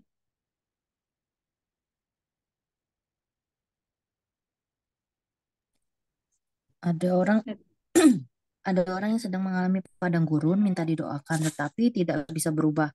Sudah pemutusan kutuk, kembali lagi ke karakter lama. Secara hati sebenarnya kasihan, tapi saya lepaskan karena sepertinya sia-sia. Tetap or- orang tersebut masih terus minta didoakan. Apa yang harus saya lakukan, Bu? Ibu jangan jangan menghabiskan waktu dengan mendoakan dia ya Bu. Jangan menghabiskan waktu dengan mendoakan dia. Karena nanti satu ibu akan buka celah karena mau nggak mau ibu jengkel loh. Betul nggak Bu? Kita ngomongin orang yang ngeyel itu kan mau nggak mau kita nih jengkel. Yang kedua, jangan-jangan itu triknya iblis supaya ibu nggak ada bagian dari ibu yang harus terus ibu tumbuh terus toh progres. Nah, gara-gara ngurusi satu orang yang ngeyel ini, ibu itu nggak bisa naik, gitu loh. Ibu sendiri kan harus mengalami kenaikan secara roh, mengalami yang namanya naik level, setiap tangga engkau naiki. Nah, karena engkau sibuk dengan ngurusi satu orang ini, engkau nggak bisa naik level. Karena apa? Sibuk ngurusi orang ini. Jadi orang-orang yang seperti itu serahkan kembali kepada Tuhan. Tuhan, ini dia maunya seperti ini. Lah itu tadi, dia akan terjebak di dalam kata-katanya sendiri dan ya udah Tuhan berkata, oke, kamu cuma cukup sekian, bermuter terus. Nggak harus didoakan terus Bu, selesai ya. Kalau Ibu sudah nyampaikan sekali 2 kali. Ada lagi? Saya Bu Ana mau tanya Bu. Bu Min, Oh iya Bu Min. Iya, Bu Ana. Bu Ana, saya mau tanya, misalkan kita mengalami proses masalah, satu masalah terus masalah, apakah itu proses padang gurun, apakah ataukah kita mengalami kutuk? Kedua lagi, Bu, bagaimana kita bisa membedakan kutuk dan proses padang gurun, Bu? Nah, makasih, Bu Ana. Oke. Kutuk terjadi kalau ada satu di dalam keluarga itu terus-menerus berbuat dosa. Oke? Iya, Bu Dosa Ana. yang tidak diselesaikan akan menimbulkan yang namanya kutuk. Nah, karena ada celah dosa sehingga iblis bisa melemparkan kutuk atas orang tersebut. Nah, kalau kutuk sudah terjadi atas seseorang, maka orang itu akan mengalami yang namanya penderitaan demi penderitaan yang tidak ada habis-habisnya. Jadi kutuk terjadi karena ketidaktaatan. Kalau padang gurun itu gini loh, kita ini sudah taat, sudah ikut Tuhan, sudah baptis, sudah mulai belajar firman, sudah meninggalkan manusia lama, tapi kok penderitaannya belum selesai. Itu namanya pemrosesan Tuhan. Engkau sedang diproses dengan karaktermu, engkau sedang diproses untuk mempercayai Tuhan. Ya, bedanya begitu. Iya. Ya, Bu. Jadi ibu kan merasa Tuhan saya sudah nggak bikin dosa, tapi kenapa masalahnya masih terus berjalan terus? Ibu cek, ada bagian dari keluargamu yang terus menerus berbuat dosa sehingga iblis itu melemparkan kutuk. Ya. Iya, Jadi bagaimana untuk menghentikannya? Suruh bertobat, iya, Bu Ana. suruh bertobat. Nah, bagian ibu untuk menyelesaikan padang gurun, mungkin ibu, ketika ibu Min ya, ibu Min sudah selesai dengan dirimu sendiri, ya. Ibu Min sudah selesai dengan hawa nafsumu, dengan kemarahanmu, dengan kepahitanmu. Engkau sudah selesai itu, berarti engkau akan selesai dengan padang gurunmu. Engkau akan menemukan taman Tuhan. Nah, waktu satu orang ini ketemu taman Tuhan, dia akan bisa menolong satu keluarga itu. Gitu loh. Iya, Bu Ana. Tapi kalau engkau sendiri masih ada belum selesai dengan dirimu sendiri kan repot, nggak ada yang sudah naik gitu loh. Iya, Bu Ana. Makasih, Bu Harus Ana. ada satu orang yang sudah selesai dengan padang gurunnya ya. Iya, Bu Ana. Tetaplah tenang, Bumin. Amin, Bu. Ya. Ya, engkau punya keluarga kerajaan surga, engkau punya banyak teman-teman di sini yang akan terus membackup dengan doa ya. Amin, Bu. Tetap tenang ya sayangku. Amin, Bu Ana. Bu, terus gini, saya mau sedikit bersaksi dan juga saya mau bertanya, Bu. Kemarin-kemarin kan cucu saya lahir. Itu prosesnya saya mengalami masalah untuk anak saya yang baru lahiran ini, Bu, yang saya kemarin minta dukungan doa dari Ibu. Uh, Waktu pulang ke rumah tuh, Bu, memang tidak ada apa-apa.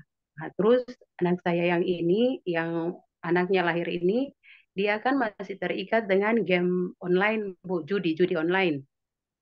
Dia masih terikat dengan judi online, jadi waktu saat memang kami memang butuhkan ini untuk bayi ini, waktu itu dia itu menang judi. Dia menang judi, jadi uangnya itu dipakai untuk kebutuhan.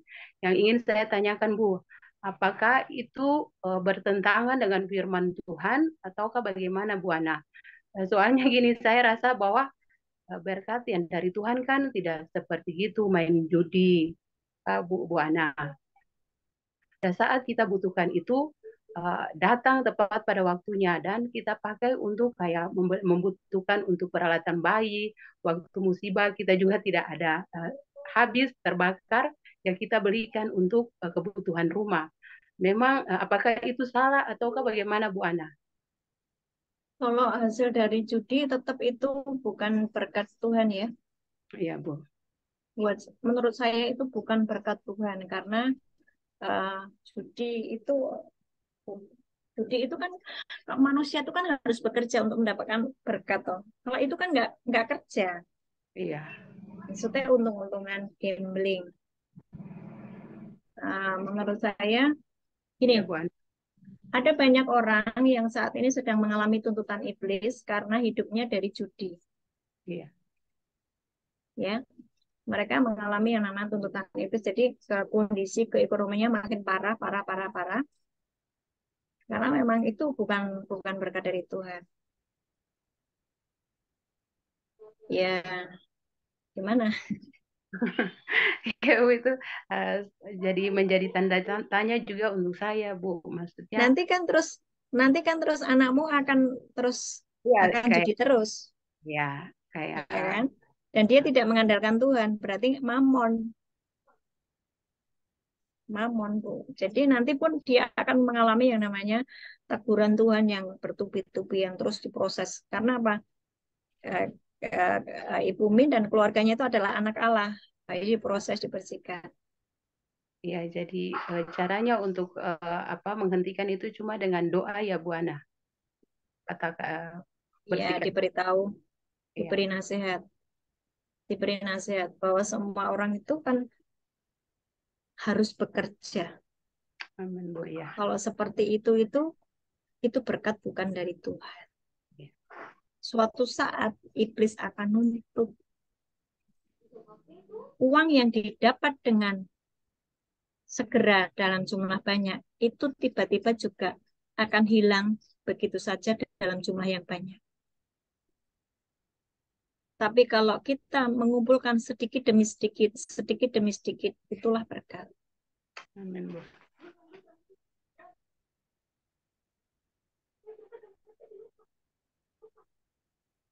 Iya, Itu Bu Ana. Ya, oke, Bu Min, ya. iya, Bu Ana. Makasih. Buatlah mereka bertanggung jawab terhadap apa yang mereka sedang kerjakan ya. Amin, ya, Bu Ana. Ya, Iya, Bu mereka Ana. berani berbuat, mereka harus bertanggung jawab atas apa yang mereka sudah lakukan. Ibu Min harusnya sudah, ya udah itu cuci tangan harusnya. Karena waktu itu kan sudah dikasih nasihat berkali-kali kan nggak nurut toh. Iya, Bu Ana. Sekarang dampaknya kan dia menderita sendiri. Oke. Oh, Iya. tadi ada pertanyaan yang belum saya jawab. Sudah ya Bu Min? Iya, Bu Ana sudah, Bu. Tetap Makasih. engkau harus tetap segera naik selesai dengan padang gurunmu supaya engkau bisa ketemu taman Tuhan dan kalau ketemu taman Tuhan kau bisa nolong banyak orang di Amin. keluarga. Amin, Saya Bu. akan tadi menjawab tadi ya, Bu, saya tidak pernah risau dengan apa yang akan terjadi esok. Yang terjadi hari ini ya terjadilah. Saya terima dan nikmati tanpa ada sungutan. Apakah cara saya itu betul atau saya perlu mengubahnya? Apa saya tidak pernah risau dengan apa yang akan terjadi esok? Artinya tidak khawatir, betul. Tidak usah khawatir karena kesusahan sehari cukuplah untuk sehari. Tapi ibu bisa berdoa gini, aku menolak setiap rancangan iblis atas hidupku sepanjang hari ini. Aku menolak kecelakaan, aku menolak roh maut, aku menolak kemiskinan, aku menolak pencuri berkat atas hidupku, atas keluargaku. Aku menolak virus sakit penyakit yang akan menyerang anak-anakku, yang akan menyerang keluargaku. Supaya apa? Engkau nggak harus keluar uang dengan pergi ke dokter. Engkau nggak harus keluar uang untuk membetulkan motormu yang kecelakaan, kan gitu ya. Jadi harus ada sesuatu yang aktif yang Ibu ucapkan ya. Jangan pasif, ucapan firman. Nah, apa yang terjadi hari ini karena engkau sudah berdoa, ya udah, terima tanpa sungutan. Itu ya, Bu. Ya, kalau kayak gitu tuh namanya hidup ngalir aja ya, Bu. Ya itu tadi yang nggak risau apa yang akan terjadi esok. Itu namanya apatis, harap mulah kalau orang Jawa gitu. Apa kepikirin? Enggak. Atas kehidupan keluargamu, engkau harus bertanggung jawab penuh atas keselamatan suami, anak-anak, istri, kemudian pekerjaan, aset-aset. Tutup bungkus Tuhan, aku tolak setiap rencana iblis atas keluargaku, aku tolak pencuri, perampok dalam nama Yesus. Engkau harus aktif melakukan itu. Gitu ya. Jangan jangan pasif. Oke. Ada lagi? Yunita kenapa Yun? Kesaksian, Bu. Silakan. Bu Yunita mau bicara langsung, Bu?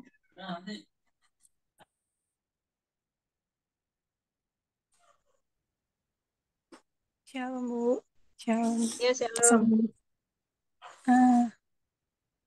Mau kesaksian sih Bu Ana. Kemarin gini Bu Ya. Ana, eh, Yuni kan udah akhir-akhir ini pengen apa? Selalu mau ngikutin Zoom Ibu Ana. Cuman kemarin pas hari Jumat kemarin kan udah janji juga sama Papa mau apa ada abangnya Papa sakit gitu kan Bu. Cuman dijenguk lah gitu. Tapi Yuni ingat Zoom Ibu, cuman ketinggalan HP Yuni. Cuman Yuni berdoa kan Bu, supaya apa namanya mendalam perlindungan Tuhan. Tiba-tiba pas udah di jalan kan Bu, Yuni ingat apa namanya jaket Yuni pas mau pergi udah agak lewat dari gang rumah, ingat jaket Yuni tinggal gitu kan. Cuman akhirnya Yuni bilang sama Papa ya udah nggak apa-apa Pak. Tiba-tiba tapi di tengah jalan seakan-akan kayak kayak diarahkan untuk balik kembali Bu ngambil jaket. Jadi pas Yuni ngambil Terus? jaket kan jadi kan belok Papa agak pelan lagi tuh kan Bu. Jadi belok pas belok tapi pas mau belok itu Bu agak setengah meter pokoknya agak depan kali gitu kan Bu. Tiba-tiba tabrakan langsung Bu dari kiri ke kanan gitu Bu. Puas gitu kan. Datang Papa langsung terdiam juga Papa kan. Cuman karena kami udah belok cuman gak ada lagi gak ada, padahal gak ada apa-apa gitu Bu. Tiba-tiba tabrakan gitu Bu di depan. Jadi Papa langsung pelan-pelan kayaknya Tuhan jaga kita ya katanya gitu. Cuman kami mau turun, kami bingung kan Bu, karena mau udah buru-buru mau lihat eh, abangnya Papa yang sakit gitu kan Bu. Cuman kami doain aja yang tabrakan itu nggak kenapa-kenapa. Habis itu kami pun dihindari dari malpetaka gitu Bu. Kan tiba-tiba belok kan Bu, mau ngambil jaket. Kalau kami lurus, kami tabrakin orang itu Bu yang di depan itu. Karena kan Papa kan kebut pas karena mau ke rumah sakit kan Bu. Cuman karena Yuni bilang, balik Pak harus ambil jaket gitu ya kan. Yuni harus pakai jaket ke rumah sakit gitu kan. Jadi terhindar dari malapetaka sih Bu. Tapi memang sebelum itu kami doa Bu, memang maksudnya karena mau neng orang sakit juga kan Bu doa tidak diserempet, tidak menyerempet karena kan udah buru-buru tadi kan Bu. Tapi puji Tuhan kami nggak jadi nabrakin orang di depan juga gitu Bu. Kalau nggak kan udah nabrak semua gitu Bu. Di depan juga kami tabrakin. Itu sih Bu. Kuasa doa juga tadi ingat dari kesaksian Ibu satu lagi. Puji Tuhan Bu. Semakin Ya, ikutin KKS semakin Tuhan kayak arah-arahkan yang baik nyata. gitu. Ya, Puji Tuhan. Tuhan nyata melindungi kita semuanya ya. Amin ya Bu. Termasuk yang buka-buka toko ya. Minta perlindungan, tidak ada rampok, tidak ada pencuri, tidak ada kebakaran ya. Yang buka toko, yang buka bisnis, yang buka jualan. Eh, Pokoknya berdoa tolaki rampok, tolaki kebakaran, terus tidak terjadi gempa bumi. Apapun yang kita ucapkan itu terjadi. Ya, ya mari terus KKS berdoa untuk lingkungan sekelilingmu. Stop untuk sungut-sungut, stop komplain, stop komplain. Ya, ucapkan firman. Ada lagi? Ada lagi? Sudah? Bu, satu lagi. Mengenai apa? Pelaburan. Apa itu pelaburan? Apakah dalam agama kita dibenarkan mengambil peluang untuk ikut dalam pelaburan? Contohnya, modal pelaburan 100 ringgit Malaysia nanti dapat keuntungan 1 juta ringgit Malaysia, tapi tidak tahu kapan jumlah masuk akun. Oh, kayak investasi gitu kali ya, Bu? Atau Saya nggak tahu ya, pelaburan itu apa ya. punisi? Buka aja punisi. Kalau main saham itu boleh. Saham itu boleh. Pelaburan itu apa sih? Mungkin kayak kalau di kita kayak skema atau MLM atau investasi gitu. Ya, marketing level gimana sebutnya? Apa, Bu? Marketing level. Marketplace. MLM, Bu, MLM. MLM. Nah, betul. Lupa aku. Tuh. MLM sih nggak apa-apa sih ya. Ya cuman harus hati-hati. Harus cerdik seperti ular, tulus seperti merpati. Baik. Jangan sampai kamu ditinggal oleh leadermu, habis kau. Tidaklah dalam nama Yesus. Ya, Banyak yang pokoknya bodong gini loh, juga soalnya. bisnis apapun kau kerjakan, cuma fokusmu bukan kepada uang, fokusmu bahwa memang kau harus bekerja, fokusmu kepada Tuhan, ya, bahwa Tuhan itu adalah gembalaku, takkan kekurangan aku. Ucapkan saja, Tuhan gembalaku, takkan kekurangan aku. Tuhan gembalaku, takkan kekurangan aku. Iya, kamu nggak akan kekurangan. Amin. Oke. Oh, money game itu bahaya ini. Kalau kalau money game jangan ya Bu Nisi. Bukan Karena bukan nggak wanita. tahu. Bukan money game, MLM. Ya, betul. Yes, pokoknya itu sekarang ini kan banyak bisnis tipu-tipu. Hmm, Hati-hati. ya. Baik. Terima kasih. Biasanya yang menawarkan keuntungan yang langsung besar itu berarti bohong. Ya, biasa begitu. Memang udah lama dah Juan, dari 2019 sampai tahun ini pun belum ada kabar baiknya. So, itu yang dipikir apa Oh, berarti kamu ketipu, Bu. apa grup Kena masih bisnis bodong. berjalan. Adalah berita akan ada dapat begini-begini sekian hari bulan, tapi kemana? Itu yang saya pikir lah. Mungkin kalau bukan karena Tuhan dia tak akan jadilah, misalkan, betul ya? Gini. MLM kalau berupa barang, ada barangnya, jualan barang, nggak masalah. Tapi kalau cuman keuntungan, duit, itu berarti sudah kelihatan itu bohong. Ya, betul itu Devi ngomong ada fisiknya atau tidak. Kalau tidak ada fisiknya berarti kau sedang dikelabui. Ya, investasi emas juga hati-hati. Ini banyak yang ayo jangan cuma nulis aja. Bu Yeni, silakan di apa ya, ceritakan, disampaikan, diterangkan kepada teman-teman yang sedang bingung. Devi juga boleh, silakan. Bu Yeni, Cik Yeni, silakan. MLM apa yang boleh, MLM apa yang tidak boleh, bisnis apa yang boleh. Silakan, mana sih Cik Yeni, jangan nulis doang. Atau Devi, silakan.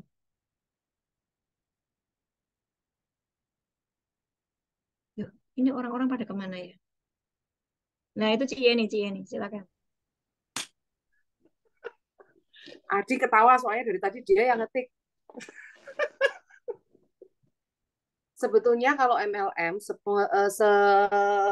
pengalaman saya ya, semuanya pada bilang kalau yang ada fisiknya barang itu masih relatif lebih aman daripada yang hanya nggak ada apa-apa, kita cuma taruh uang. Kalau fisik barang, at least kalau misalnya setidak-tidaknya kalau misalnya orang atas-atasnya pergi, kamu masih punya barang yang dipegang untuk dijual. Tapi kalau cuma naruh uang nih, kayak dulu misalnya emas, tapi fisiknya kita nggak pernah lihat emasnya di mana, kayak apa, kita nggak pernah pegang. Atau money game itu emas yang ditaruh itu Digital. seperti digital. Nah, ini bahaya. Kalau atasnya hilang, ya sudah, uangmu hilang. Karena kan kita nggak pernah pegang tuh fisiknya emasnya tuh. Jadi itu relatif lebih bahaya kalau menurut pengalaman saya. Dari belajar sana sini karena sempat juga saya masuk ke MLM itu yang bagian ada fisiknya barangnya itu lebih safe lah kalau menurut saya. Apalagi tadi. Ya wes semuanya itu. Dah itu Kan dulu. Iya itu. dan itu investasi sih sebenarnya. Yang Harus tadi ada fisiknya kelihatan ya. Ya, jadi kalau atasnya hilang, paling enggak kamu masih pegang barang bisa untuk dijual. Iya. Kalau Bu Nisi kayaknya nggak ada fisiknya deh. Ya Bu Nisi. Ya, tidak ada fisik. Tapi Jangan. ada anak saya anak saya dia ikut pelaburan buat pelaburan emas. Setiap macam mana dia akan dapat 1 gram emas pio yang 99,9 itulah macam tuh. Adakah itu berisiko atau tidak berisiko? Sebab emas itu memang ada dekat dia macam tuh. Gini, kalau emas, kalau investasi lebih baik, kalau untuk lebih aman, saya tuh sering beli emas yang model entah 1 gram, entah 5 gram, untuk kita beli dari toko emas, fisiknya saya bawa. Nanti kalau saya butuh uang, emas itu bisa saya bawa kembali ke toko emas dan saya jual karena setiap tahun harganya pasti naik. Misalnya, ini sekarang saya beli 5 gram atau misalnya 10 gram. Besok 1, 2, 3 tahun ke depan itu saya jual dan pastikan harganya udah naik nih daripada dulu 3 tahun yang lalu. Itu kita untung, itu kan bukan MLM tapi. Tapi kalau MLM biasanya emasnya nggak dikasih ke kita, hanya bentuk digital. Atau surat-suratan doang. Lah itu lebih bahaya karena kalau sampai suatu ketika atas kita atau atasnya lagi atau atas puncaknya itu menyatakan bangkrut ataukah gimana, kabur, hilang uangnya. Kan kita nggak pegang fisik barangnya. Saya lebih safe kalau untuk yang emas, saya pegang fisik barang. Menurut saya begitu. Lebih aman pakai cara zaman dulu aja, Bu. Beli ke toko emas, batangan emas, kalau ada bawa, ya kan kelihatan fisiknya dari tangan. Aku tambahkan, Bu Nisi, sorry. Ya. Menurut aku, Ibu harus hati-hati sih mengenai sistem MLM ini. Aku takutnya itu Ibu hanya diiming-imingi di awal. Kan tadi kata Ibu kan bahwa anak Ibu sudah dapat emas 1 gram. Itu awal-awalnya manis, Bu. Takutnya hati-hati ya, Bu ya. Lebih hati-hati aja. Karena dengan iming-imingan 1 gram itu, Ibu akan invest lagi. Itu bahaya sekali, Bu. Gitu sih, Bu. Betul. Contoh kasus kayak gini. Bu, naruh uang ya, 50 juta. Nanti 1 bulan kamu akan dapat bunga 5 juta. Ya kan? Jadi besar banget dong itu. Nanti memang Ibu kasih uang 50 juta kepada orang itu. Bulan pertama Ibu dikasih 5 juta. Tapi kan itu dari uangnya Ibu yang kau kasih 50 juta itu tadi. Habis itu bulan kedua dia kabur. Oke? Jadi hati-hati dengan keuntungan yang besar.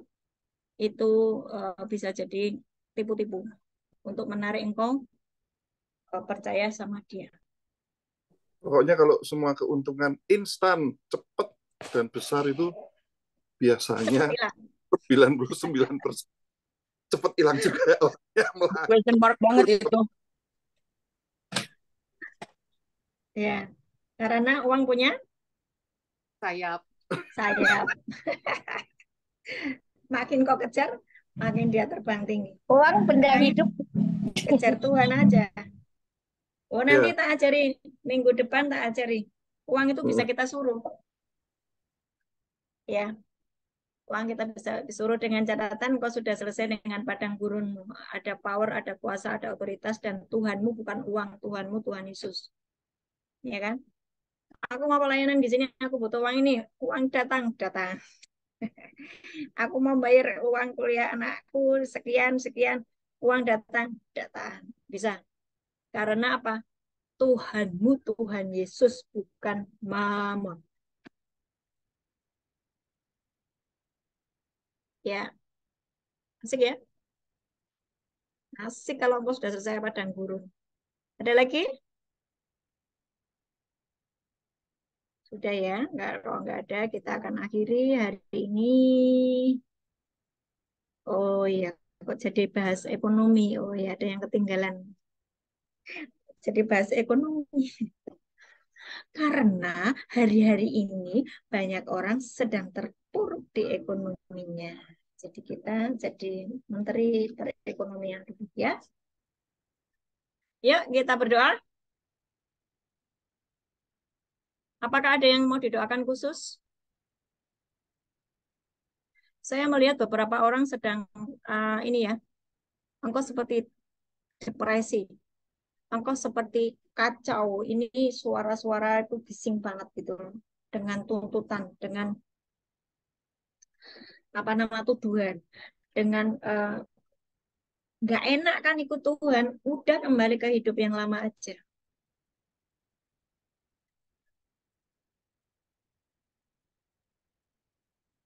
Ada yang sakit itu murni karena pekerjaan roh jahat. Kalau ada yang sakit, ya kita berdoa. Kalau ada yang engkau sedang dituduh oleh iblis dengan intimidasi, mari kita berdoa. Bapa di surga, hari ini kami serahkan anak-anakmu yang ada di KKS ke dalam tangan-Mu. Engkau hadir di tengah-tengah kami, Tuhan, sebab Engkau berfirman, 2-3 orang berkumpul di dalam nama Tuhan Yesus, Engkau hadir di tengah-tengah kami. Ini anak-anakmu, Bapa di surga, ini putra-putrimu, milik kesayanganmu. Hari ini, demi nama Yesus, dengan kuasa dan otoritas yang Tuhan berikan kepadaku, aku menghardik setiap iblis kuasa kegelapan yang sedang menyerang hidupmu, yang sedang mengintimidasi hidupmu, mengintimidasi keluargamu. Aku menghardik di dalam nama Yesus, sapu bersih setiap iblis kuasa kegelapan yang sedang menahan berkatmu, yang sedang menahan SK-mu. Dalam nama Yesus, aku hardik dalam nama Yesus. Ayo ucapkan sesuatu, jangan diam. Ketika engkau berdoa, jangan diam. Ucapkan sesuatu. Oh, di dalam nama Yesus kami aktifkan malaikat Tuhan. Menyertai hidup kami, menyertai suami kami, menyertai anak-anak kami, istri kami di dalam nama Yesus. Tutup bungkus dengan kuasa darah-Mu yang kudus Tuhan atas keluarga besar kami, atas anak-anak kami Tuhan. Anak-anak kami tidak diracuni oleh gadget, tidak terikat dengan kuasa kegelapan yang ada di dalam gadget. Kami hancurkan ikatan-ikatannya di dalam nama Yesus. Anak-anak kami yang mulai depresi ya Tuhan, oleh karena mereka begitu terikat dengan hal duniawi. Dalam nama Yesus kami sapu bersih pekerjaan roh jahat ini. Di dalam nama Yesus kami rampas kembali anak-anak kami ini masuk di dalam kerajaan surga. Dikembalikan ke track Tuhan. Dalam nama Tuhan Yesus. Oh Tuhan Yesus, tolong anak-anak kami yang sedang terkecanduan dengan seks bebas, kecanduan dengan narkoba. Oh, ikatan-ikatan dengan duniawi ini kami putuskan, kami hancurkan di dalam nama Yesus. Juga orang-orang yang mulai depresi, mulai terjadi kegangguan jiwa. Hari ini kami sapu bersih setiap kuasa kegelapan ini. Roh Kudus ambil alih. Roh Kudus jamahlah mereka satu persatu. Roh Kudus sembuhkan mereka. Pulihkan. Buat mereka mengerti jati dirinya sebagai anak Allah. Di dalam nama Yesus. Tuhan, aku berdoa untuk setiap keluarga-keluarga yang mulai mengalami keretakan. Hari ini Tuhan, biar kasih mula-mula turun mengalir atas keluarga demi keluarga. Saya melihat ya Tuhan Yesus memelukmu. Masing-masing keluarga. Saya melihat Tuhan Yesus memelukmu, suami istri engkau dipeluk oleh Tuhan. Engkau yang mengalami begitu banyak tekanan atau engkau sedang konflik, Tuhan hadir memelukmu. Tuhan hadir memelukmu. Dan engkau harus percaya dan engkau harus berfokus hanya kepada kasih-Nya. Bahkan nyawanya saja diberikan untukmu. Apalagi semua berkat-berkat-Nya sudah disediakan untukmu. Hanya engkau belum sampai ke taman itu. Jalani saja dengan tetap tenang. Jalani saja dengan mengucap syukur. Jalani saja dengan terus percaya. Terima kasih Tuhan Yesus. Engkau pulihkan suami istri. Engkau pulihkan keluarga demi keluarga. Kami menolak setiap perpecahan atas keluarga. Di dalam nama Yesus, keluarga dipulihkan. Sebab engkau sendiri berfirman, sebelum engkau datang ke dunia untuk kedua kalinya, segala sesuatu sedang dipulihkan. Dan hari ini kami percaya, semua sedang dipulihkan. Dalam nama Yesus. Terima kasih Tuhan. Terima kasih Tuhan. Kami berdoa untuk yang sakit. Hari ini, aku mencabut setiap roh sakit penyakit. Ketika kami mempercayai Yesus sebagai Tuhan dan Juru Selamat kami, ketika jiwa kami sudah dipenuhi dengan firman, dibentuk sesuai dengan firman, maka tubuh kami sehat di dalam nama Yesus. tidak pada tempatnya tubuh kami sakit, sebab tubuh kami adalah bait Allah. Demi nama Yesus, semua roh sakit penyakit nyingkir keluar dalam nama Yesus. Keluar dalam nama Yesus. Kesembuhan mengalir, tubuh kami diberi tubuh kemuliaan yang tidak akan pernah sakit sampai kami bertemu dengan Engkau, Tuhan Yesus Kristus, selama-lamanya di dalam nama Yesus. Terima kasih Bapa di surga, kami mau menerima berkat yang terbaik pada malam hari ini. Tuhan Yesus Kristus memberkati kami dan melindungi kami. Tuhan Yesus Kristus menyinari kami dengan wajah-Nya dan memberi kami kasih karunia. Tuhan Yesus Kristus menghadapkan wajah-Nya kepada kami dan memberi kami damai sejahtera. Amin. Amin. Amin. Oke. Terima kasih Bu Ana. Thank you buat hari ini. Semangat Bu terus Ana. ya. Semangat, jangan merasa sendiri. Jangan merasa sendiri, kita ini keluarga besar kerajaan surga. Kita saling menopang ya. Boleh Japri kalau ada masalah supaya kita bisa mendoakan ya. Ya. Terima kasih Bu Ana. Selamat malam. Terima kasih Bu.